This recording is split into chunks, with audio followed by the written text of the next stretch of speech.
Hello, fellow Earthlings all over planet Earth. Good morning, good afternoon, good evening. Hope you're all doing well. This is going to be a slightly different style video for me, actually. This is a bit of a philosophical one. Philosophy by Fiona.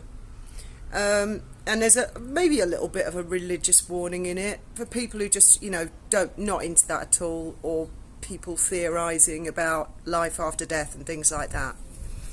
I think about these kind of things a lot, but I don't talk about them very much. But the last 24 hours, as a result of other things that are going on, I looked at certain things. For example, I really looked at Sarah Data's Twitter, her, what do they call it, where you describe where you're coming from? I don't know, bio or something?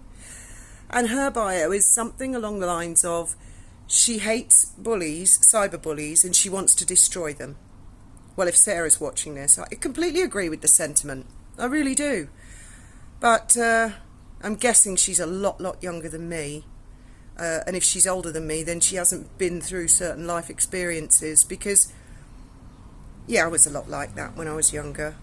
But the problem with that is, when you set out to destroy people, at what point do you switch sides and you in turn then become the bully itself?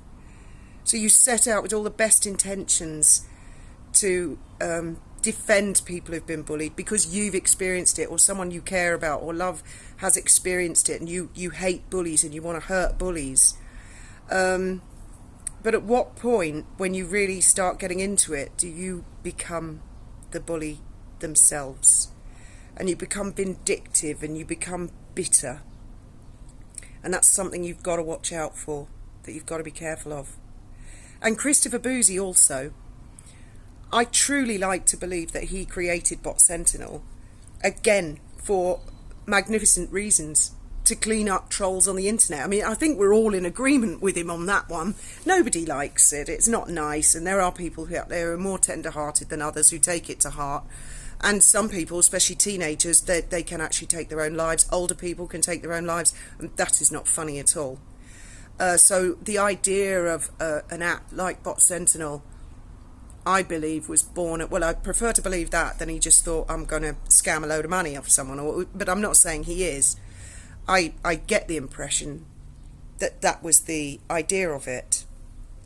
To me, it looks like a very invasive app. I haven't downloaded it yet because I haven't got a separate device, and I'm not going to download a completely strange app trustingly and allow it access to all my data and device.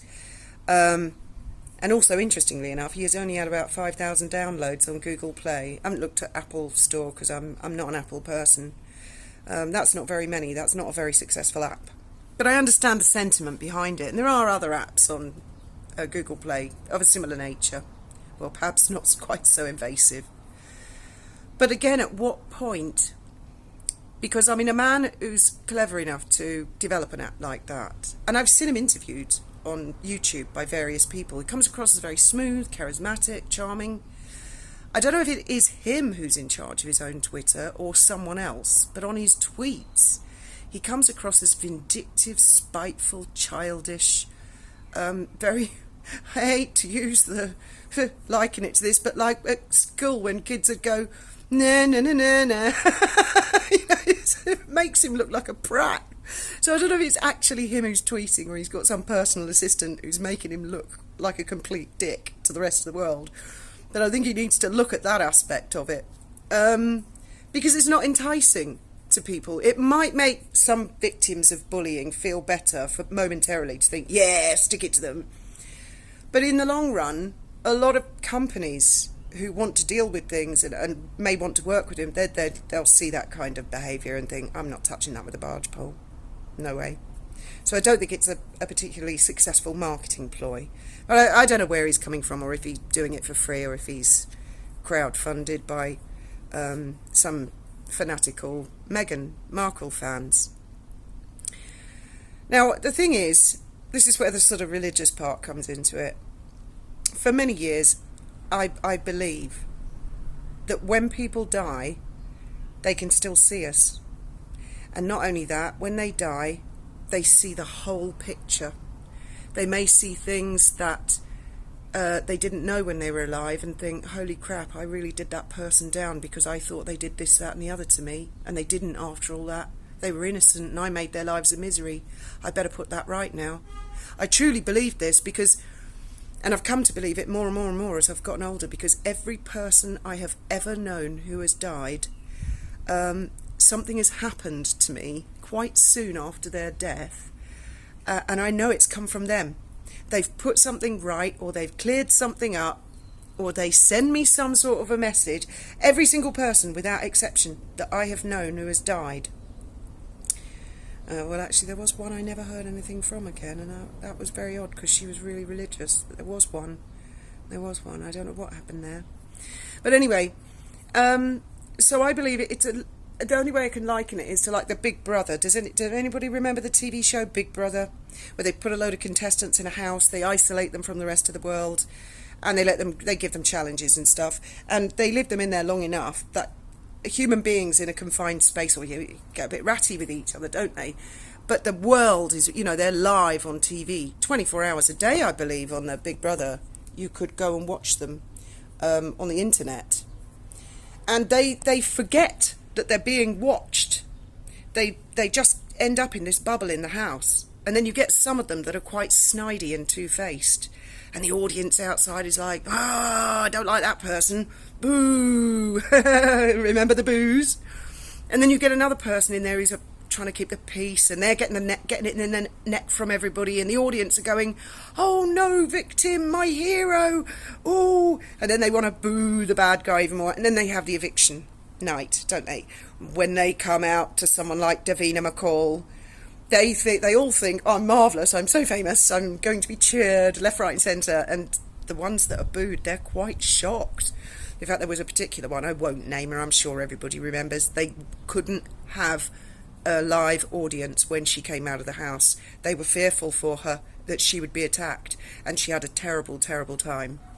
And the girl who she'd been bullying, and I watched that one, an Indian girl, she was the hero of the day.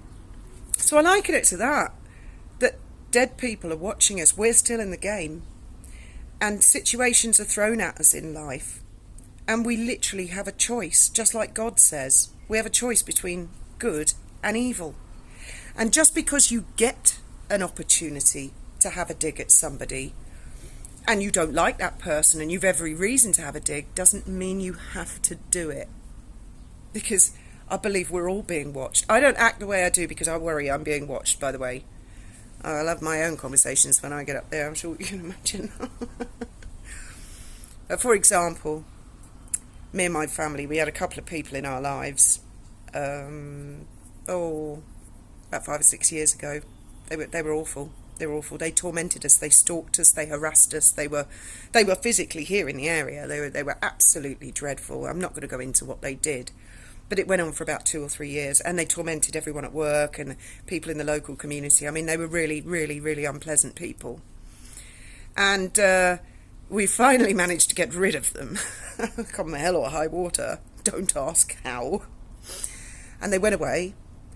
And then about a year later, it was just at the beginning of the first lockdown, I suddenly started getting a load of WhatsApps from people saying, you better go and have a look at this on the internet, Fiona. Those two people, they're right up the crapper right now without a paddle. And so they were, and I went to this link, and it was a crowdfunding link, and there was a long sob story of what had happened to them. Absolutely nothing to do with us.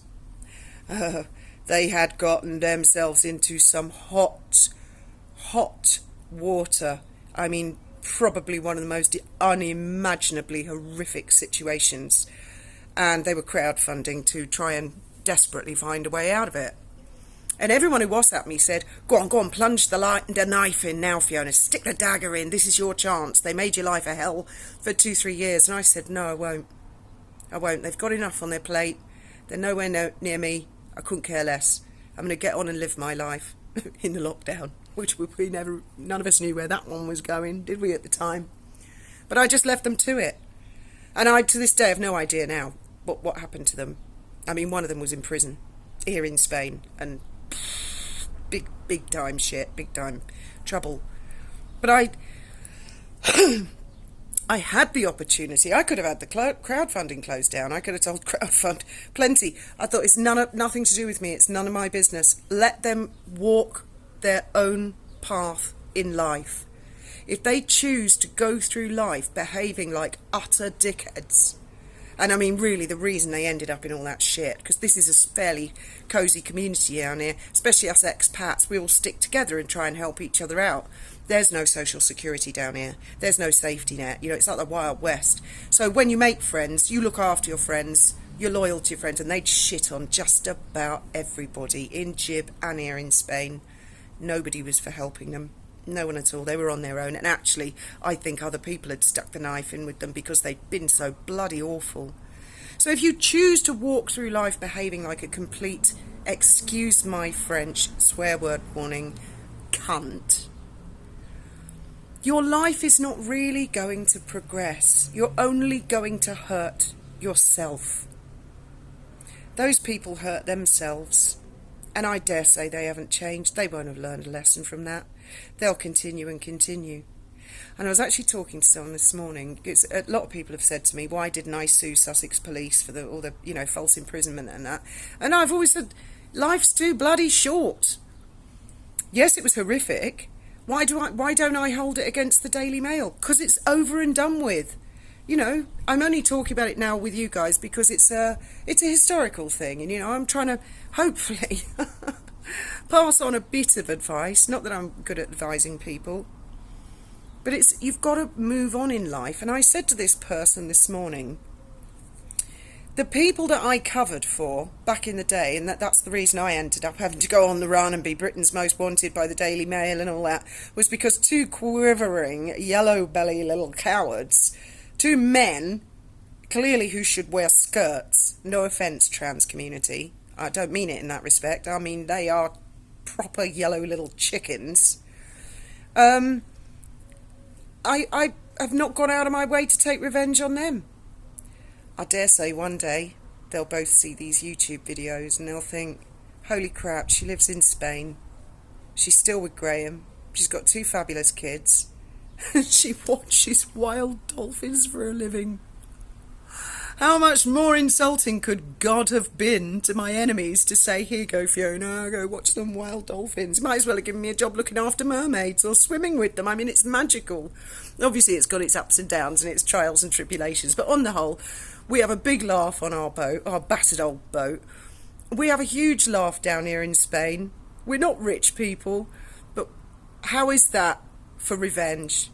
Is living a good life and enjoying life and having a positive attitude and learning to let things go before they hurt you, come back on you, damage you. Well, there's a doorbell. Saved by the bell. So I'd love to hear your comments, because quite a few of you, I mean, Ruth Ann, whoo, what a life you've led, lady. Black Widow spiders and all sorts, and all the rest of you, would love to hear your comments below.